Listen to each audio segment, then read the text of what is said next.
Welcome back to the channel students. आज हम लोग शुरू करने जा रहे हैं फाइनेंशियल अकाउंटिंग एक नई अप्रोच के साथ फॉर न्यू कमर्स। जो बिल्कुल स्टूडेंट्स फील्ड में नए हैं उनके लिए शायद अभी अकाउंटिंग जो है वो थोड़ी मुश्किल होगी, लेकिन आज हम लोग इसको एक नई अप्रोच के साथ स्टार्ट करेंगे जो आपके लिए इंतहाई अंडरस्टैंडेबल होगी और आसानी से आप अकाउंटिंग जो है उसके मास्टर बन सकते हैं, उसको लर्न कर सकते हैं। तो चलिए स्टूडेंट्स शुरू करते हैं बिना टाइम वेस्ट किए। तो आज जो हमारा फर्स्ट टॉपिक होगा जिसके बारे में आज हम लोग डिस्कस करेंगे वो हमारे पास होगा इंट्रोडक्शन टू अकाउंटिंग। अकाउंटिंग का इंट्रोडक्शन जो है वो हम लोग देखेंगे। इंट्रोडक्शन में सबसे पहले बात करेंगे मीनिंग ऑफ अकाउंटिंग के बारे में, अकाउंटिंग बेसिकली है क्या, और दूसरा वाई अकाउंटिंग, या आप यूं कह सकते हैं कि हम लोग अकाउंटिंग जो है वो क्यों पढ़ते हैं, इसकी क्या वजह है हमारे पास। तो ये चीजें जो है वो आज हम लोग डिस्कस करने जा रहे हैं एक सिंपल वे के अंदर जो आपके लिए भी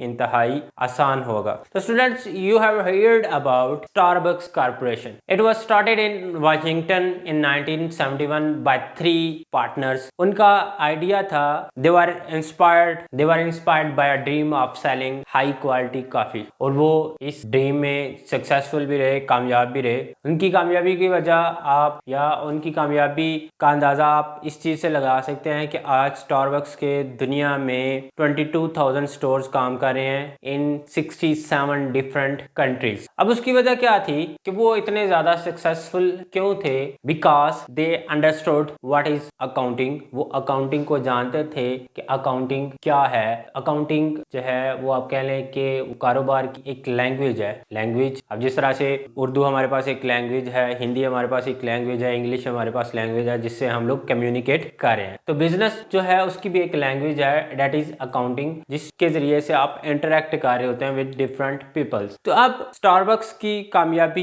क्या है कि वो पार्टनर्स जो थे तीनों के तीनों वो अंडरस्टैंड कर रहे थे अकाउंटिंग को। तो अकाउंटिंग अगर उसका हम लोग मीनिंग देखें तो अकाउंटिंग का मीनिंग आपके पास क्या हो सकता है? अकाउंटिंग आपके पास क्या है? Accounting is an information system. Accounting आपके पास क्या है? Information system that measures business activities. Business में जितनी भी एक्टिविटीज मेजर हो रही हैं या बिजनेस में जितनी भी आप यूं कह सकते हैं एक्टिविटीज हो रही हैं उनको मेजर कर रहा है अकाउंटिंग। वो आपके पास एक इंफॉर्मेशन सिस्टम है। उसके बाद ना सिर्फ अकाउंटिंग आपके पास बिजनेस एक्टिविटी को मेजर कर रही होती है बल्कि प्रोसेस कर रही होती है दैट इंफॉर्मेशन, जो इंफॉर्मेशन आ रही होती है उसको इनटू रिपोर्ट्स की शक्ल में उसको प्रोसेस भी किया जा रहा होता है। अब अकाउंटिंग इंफॉर्मेशन सिस्टम क्या है? जो मेजर कर रही है किसको? बिजनेस एक्टिविटीज को। साथ में वो जो इंफॉर्मेशन आ रही है उसको प्रोसेस कर रही है किस में? रिपोर्ट्स की शक्ल में। आपके पास जो भी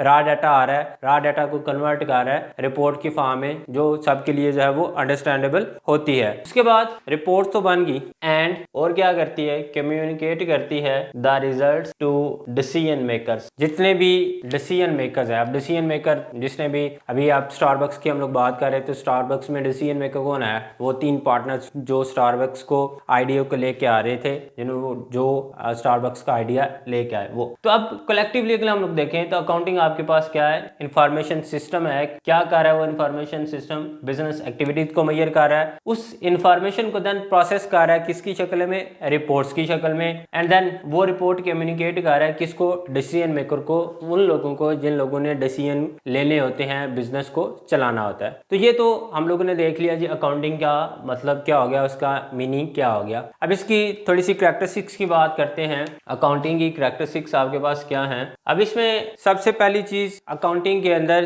क्या किया जा रहा है? इंफॉर्मेशन को रिकॉर्ड किया जा रहा होता है। फर्स्ट स्टेज अकाउंटिंग में आपके पास क्या है? रिकॉर्डिंग करनी है आपने। डिफरेंट जो इंफॉर्मेशन आ रही है आपके पास उस इंफॉर्मेशन को आपने रिकॉर्ड करना है। देन उस इंफॉर्मेशन को आपने क्या करना है? क्लासिफाई करना है। अब क्लासिफाई का मतलब क्या होता है कि एक तरह का जो डाटा है, सिमिलर काइंड ऑफ डाटा, उसको आपने एक जगह पे लिखना होता है। जैसे आप फॉर एग्जाम्पल की बात कर लें, सेल हो रही है चीजें, आप सेल कर रहे हैं, वो सेल आप डिफरेंट लोगों को कर रहे हैं, तो वो डिफरेंट लोग हैं उनको आपने क्लासिफाई करते जाना है जी। ए को इतनी सेल की, बी को इतनी सेल की, होगी, सी को इतनी सेल की, डी को इतनी सेल हुई है, या अगर परचेज की बात कर लें तो ए बी सी डी फलां को इतनी जो परचेज हुई उसको आपने क्लासीफाई कर लेना होता है। उसके बाद थर्ड स्टेज पे जाके करना होता है आपने समराइज। अब समराइज किस तरह से करना है, सारे का सारा डेटा आपके पास आ गया, रिकॉर्डिंग भी होगी, उसकी क्लासिफिकेशन होगी, उसको फिर समरी की फॉर्म में आपने लिखना है जो आपके लिए आसानी से है।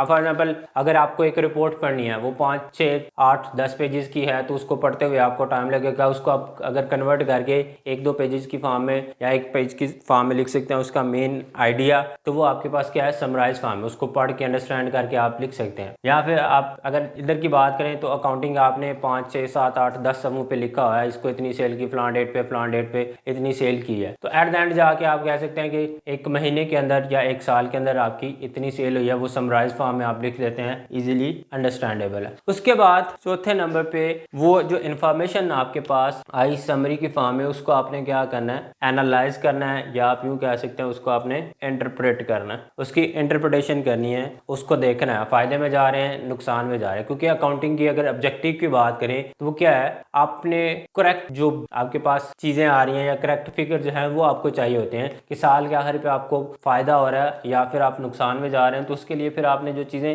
रिकॉर्डिंग की, क्लासिफिकेशन की, समराइजेशन की, उसको आपने फिर क्या करना है, एनालाइज करना है, इंटरप्रेट करना है, फायदे में जा रहे हैं या नुकसान में जा रहे हैं। उसके बाद फिर आपने उसको क्या करना है, फिफ्थ स्टेज पे जाके रिपोर्ट भी करना है। जैसे यहाँ पे हम लोगों ने देखा कि जो भी आपके पास इंफॉर्मेशन प्रोसेस हो के आई उसको आपने रिपोर्ट करना है, किसको, डिसीजन मेकर्स को, जितने भी आपके पास जो हैं मैनेजर्स हैं या आप कह लें कि शेयर होल्डर्स जो बिजनेस के अंदर एक्टिवली काम कर रहे होते हैं, उनको आपने रिपोर्ट करना है कि ये जो है वो चीज़ें हमारे पास आ रही हैं। तो कैरेक्टरिस्टिक्स आप यूँ कह सकते हैं कि ये 5-6 चीज़ें हैं जो आपने अंडरस्टैंड करनी होती हैं। उसके बाद ये तो आ गया, अभी हम लोग एक और चीज़ जो है वो यहाँ पे डिस्कस करने जा रहे हैं, that is users of accounting information. Accounting information जो आपके पास आ रही है उसके यूजर्स आपके पास कौन कौन से होते हैं। तो ब्रॉडली हम यहाँ पे अकाउंटिंग को 2 हिस्सों में डिवाइड कर रहे होते हैं, 2 पार्ट में उसको अकाउंटिंग को हम लोग जो है वो डिवाइड कर रहे होते हैं। First one is financial accounting and second one is managerial accounting. अब आप सोच रहे होंगे ये फाइनेंशियल अकाउंटिंग क्या है और मैनेजरियल अकाउंटिंग क्या है, तो ये फिलहाल अभी इसको हम लोग जो है वो इन डिटेल नहीं देख रहे, ये नेक्स्ट लेक्चर्स में चल के हम लोग इसके बारे में डिटेल बात करेंगे, अकाउंटिंग की टाइप्स के बारे में कि अकाउंटिंग की कौन कौन सी चाहे वो टाइप्स आपके पास होती हैं। तो ब्रॉडली अकाउंटिंग को हम लोग ने 2 हिस्सों में डिवाइड कर लिया, फाइनेंशियल अकाउंटिंग और मैनेजमेंट अकाउंटिंग। तो फाइनेंशियल अकाउंटिंग आपको इन्फॉर्मेशन प्रोवाइड कर रही है, provides information to external decision makers. अब एक्सटर्नल डिसीजन मेकर्स आपके पास कौन कौन से होते हैं, फॉर एग्जांपल इन्वेस्टर्स हैं आपके, वो लोग जो बिजनेस के अंदर इन्वेस्ट कर रहे हैं, जिन्होंने बिजनेस के अंदर पैसा लगाना है, वो आपके पास क्या है, इन्वेस्टर्स। फाइनेंशियल अकाउंटिंग उनको इन्फॉर्मेशन प्रोवाइड कर रही है। उसके बाद लैंडर्स, वो लोग जो किसी भी किस्म का बिजनेस को लोन प्रोवाइड कर रहे होते हैं किसी भी शक्ल में, उन लोगों को फाइनेंशियल अकाउंटिंग जो है वो इन्फॉर्मेशन प्रोवाइड कर रही होती है। उसके बाद आपके कस्टमर जो हैं उनको इन्फॉर्मेशन प्रोवाइड कर रही होती है। आपकी टैक्सिंग अथॉरिटी जो हैं उनको इन्फॉर्मेशन जो प्रोवाइड कर रहे होते हैं। तो ये वो आप कह लें ग्रुप्स हैं या यूजर हैं जिनके जरिए से फाइनेंशियल अकाउंटिंग के थ्रू जिनको इन्फॉर्मेशन जो है वो मिल रही होती है। ऑन द अदर हैंड अगर हम लोग बात करें मैनेजरियल अकाउंटिंग की, तो मैनेजरियल अकाउंटिंग आपको इन्फॉर्मेशन प्रोवाइड कर रही होती है किसको, इंटरनल यूजर जितने भी होते हैं, इंटरनल यूजर या आप कह लें इंटरनल जो डिसीजन मेकर्स हैं उनको। अब इंटरनल डिसीजन मेकर्स आपके पास क्या है, मैनेजर्स हैं आपके पास, या आप यूँ कह सकते हैं आप जो कंपनी के एम्प्लॉइज हैं वो। तो यहाँ पे अकाउंटिंग को ब्रॉडली हम लोगों ने 2 हिस्सों में डिवाइड किया, फाइनेंशियल अकाउंटिंग और managerial accounting. Financial accounting information provide कर ली एक्सटर्नल डिसीजन मेकर्स को, और मैनेजरियल अकाउंटिंग इन्फॉर्मेशन प्रोवाइड कर ली है इंटरनल जितने भी डिसीजन मेकर्स हैं, आपकी मैनेजर्स हैं जिन्होंने डिफरेंट किस्म के डिसीजन लेने होते हैं अकाउंटिंग की बेस पे। फायदे में जा रहे हैं तो डिसीजन और होंगे, नुकसान में जा रहे हैं तो डिसीजन और होंगे। इसी तरह से इन्वेस्टर्स हैं, अगर कंपनी फायदे में जा रही है वो इसी बेस पे देखेंगे, अगर फायदे में जा रही है तो इन्वेस्टमेंट करेंगे, अगर लॉस में जा रही है तो इन्वेस्टमेंट यहाँ पे उनकी तरफ से नहीं होगी। तो ये था आज का हमारा फर्स्ट टॉपिक।